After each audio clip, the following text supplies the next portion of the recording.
Imagine pushing forward, following orders perfectly, only to realize that the rest of the army has disappeared. You are completely alone. And the enemy is everywhere. October 2nd, 1918. The Meuse-Argonne Offensive. The American 77th Division is ordered to advance into the darkest, deadliest sector of the Western Front, the Argonne Forest. Major Charles Whittlesey, a bespectacled Wall Street lawyer turned soldier, leads his 550 men deep into a ravine. They fight through heavy German resistance, taking their objective exactly as ordered. But as night falls, the radio goes dead.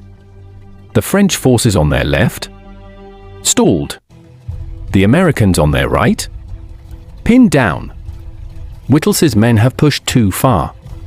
The German army quietly closes the gap behind them.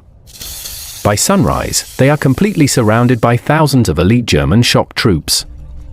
They have no reinforcements, no food, and no medical supplies. They are trapped in a pocket of hell just 300 yards wide. The Germans demand immediate surrender. Whittlesey looks at his starving men in the mud and gives a simple order: prepare to hold. For 4 days, the pocket becomes a slaughterhouse. The Germans pour machine gun fire and sniper rounds into the ravine from the high ground. The Americans are starving. They are drinking muddy water from artillery craters. Medics run out of bandages and start using torn uniform rags to pack the bleeding wounds. Wave after wave of German shock troops charge down the hills. The exhausted Americans fight them off in brutal, hand-to-hand mud combat. They refuse to break. But on October 4th, the real nightmare begins. The ground shakes violently. Heavy artillery shells start raining down on the ravine.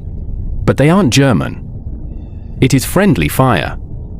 The American artillery, trying to break the siege, is dropping high explosives directly onto Major Whittlesey's men. Men who survived 4 days of hell are now being vaporized by their own guns.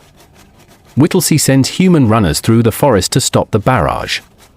Every single one of them is gunned down.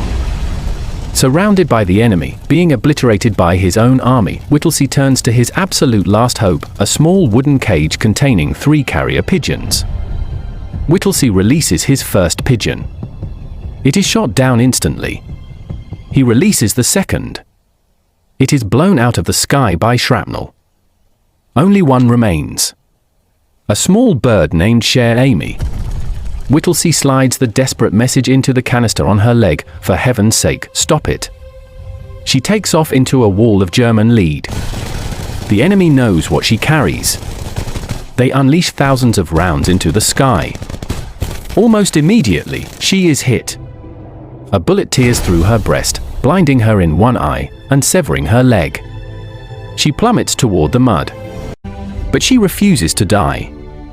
Beating her blood-soaked wings, Cher Ami catches the wind, climbs back into the sky, and flies 25 miles through the storm to American headquarters. The message arrives. The guns finally stop. And days later, the American relief force breaks through the German lines, finding a ravine filled with starving, bleeding ghosts who never surrendered.